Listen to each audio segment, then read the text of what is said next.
Hi hello ನಮಸ್ಕಾರ. ನಾನಿವತ್ತು ಗೋರಿಕಾಯಿ ಪಲ್ಯ ಮಾಡ್ತಾಯಿದ್ದೀನಿ ಕ್ವಿಕ್ಕಾಗಿ. ಅದು ಹೇಗೆ ಮಾಡೋದು ಅಂತ ನೋಡೋಣ ಬನ್ನಿ. ನಾನು ಸ್ಟವ್ ಅಂಟಿಸಿ ಒಂದು ಪಾತ್ರೆ ಇಟ್ಟಿದ್ದೀನಿ.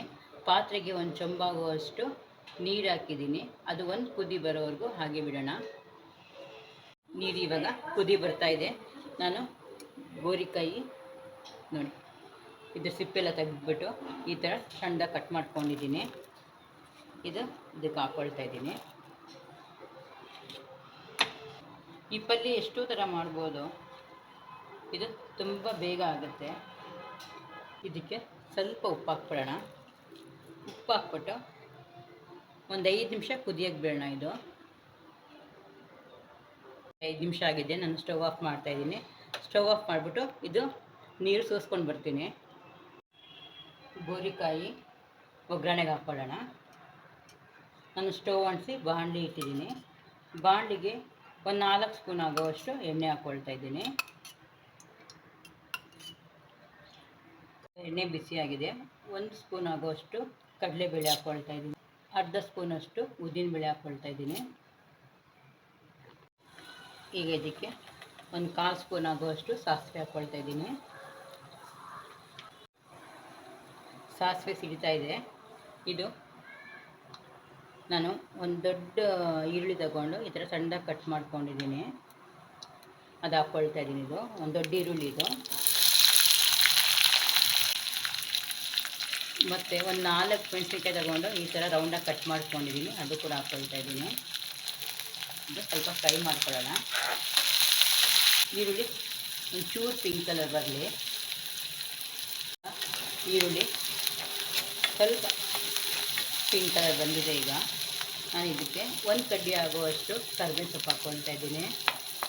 ಮತ್ತು 2 ಟಮಾಟೆ ಹಣ್ಣು ಈ ಥರ ಸಣ್ಣ ಕಟ್ ಮಾಡ್ಕೊಂಡಿದ್ದೀನಿ. ಇದು ಮೀಡಿಯಮ್ ಸೈಜ್ ಟಮಾಟೆ ಹಣ್ಣು, ಅದು ಕೂಡ ಹಾಕ್ಕೊಳ್ತಾ ಇದ್ದೀನಿ. ಇದು ಸ್ವಲ್ಪ ಫ್ರೈ ಮಾಡ್ಕೊಳ್ಳೋಣ. ಈಗ ನಾನು ಇದಕ್ಕೆ ಅರ್ಧ ಸ್ಪೂನ್ ಆಗುವಷ್ಟು ಉಪ್ಪು ಹಾಕ್ಕೊಳ್ತಾ ಇದ್ದೀನಿ. ಸ್ವಲ್ಪ ಟಮಾಟೆ ಹಣ್ಣು ಬೇಗ ಸ್ಮ್ಯಾಶ್ ಆಗುತ್ತೆ.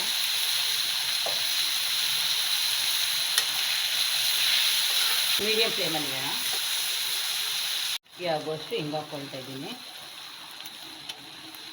ಇದು ಫ್ರೈ ಮಾಡ್ಕೊಳ್ಳೋಣ. ಸ್ವಲ್ಪ ಒಂದು 1/4 ಸ್ಪೂನ್ ಆಗುವಷ್ಟು ಅರಿಶಿನ ಪುಡಿ ಹಾಕ್ಕೊಳ್ತಾ ಇದ್ದೀನಿ. ಇದು ಸ್ವಲ್ಪ ಫ್ರೈ ಮಾಡ್ಕೊಳ್ಳೋಣ. ನಾನು ಗೋರಿಕಾಯಿ ಬೇಯಿಸ್ಕೊಂಡಿದ್ದೆ ಒಂದು 5 ನಿಮಿಷ. ಸ್ವಲ್ಪ ಉಪ್ಪು ಹಾಕ್ಬಿಟ್ಟು ಇದು ನೀರೆಲ್ಲ ಬಸ್ಬಿಟ್ಟಿದ್ದೀನಿ. ಇದಕ್ಕೆ ಹಾಕ್ಕೊಳ್ತಾ ಇದ್ದೀನಿ. ಇದಕ್ಕೆ ನಾನು 1 ಸ್ಪೂನ್ ಆಗುವಷ್ಟು ಸಾಂಬಾರು ಪುಡಿ ಹಾಕ್ತಾಯಿದ್ದೀನಿ. ನಿಮ್ಮ ಖಾರ ಎಷ್ಟು ಬೇಕೋ ಅಷ್ಟು ಹಾಕ್ಕೊಳ್ಳಿ. ಯಾಕಂದರೆ ನಾನು ಮೆಣಸಿನ್ಕಾಯಿ ಕೂಡ ಹಾಕಿದ್ದೀನಿ. ಅದಕ್ಕೇ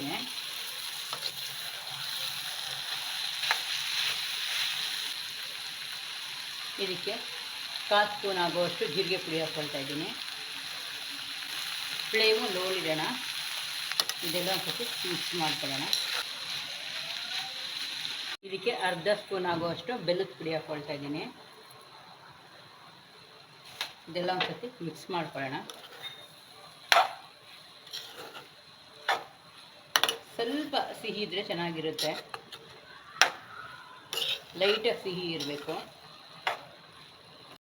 ಈಗ ಇದಕ್ಕೆ ಸಣ್ಣದಾಗಿ ಕೊತ್ತಂಬರಿ ಸೊಪ್ಪು ಕಟ್ ಮಾಡ್ಕೊಂಡಿದ್ದೀನಿ. ಅದು ಹಾಕ್ಕೊಳ್ತಾ ಇದ್ದೀನಿ. ಕಾಯಿ ತುರ್ಕೊಂಡಿದ್ದೀನಿ ಒಂದು 2 ಸ್ಪೂನ್ ಆಗುವಷ್ಟು, ಅದು ಕೂಡ ಹಾಕ್ಕೊಳ್ತಾ ಇದ್ದೀನಿ. ಈಗ ಇದೆಲ್ಲ ಒಂದು ಸರ್ತಿ ಮಿಕ್ಸ್ ಮಾಡೋಣ. ಪಲ್ಯ ರೆಡಿ ಆಯಿತು. ನೋಡಿ ಎಷ್ಟು ಬೇಕಾದ ಪಲ್ಯ ರೆಡಿ ಆಯಿತು. ಚಪಾತಿಗೆ ತುಂಬ ಚೆನ್ನಾಗಿರುತ್ತೆ. ಮತ್ತು ಈ ಸೊಪ್ಪು ಸಾರು ಸಾಂಬಾರೆಲ್ಲ ಮಾಡಿದ್ರೆ ಸೈಡ್ ಡಿಶ್ಗೆ ತುಂಬ ಚೆನ್ನಾಗಿರುತ್ತೆ. ಇದು ಚೆನ್ನಾಗಿ ಮಿಕ್ಸ್ ಮಾಡಿಬಿಟ್ಟು ಸ್ಟವ್ ಆಫ್ ಮಾಡಿ ಸರ್ವ್ ಮಾಡ್ಕೊಳ್ತೀನಿ. ಗೋರಿಕಾಯಿ ಪಲ್ಯ ರೆಡಿ ಆಯಿತು.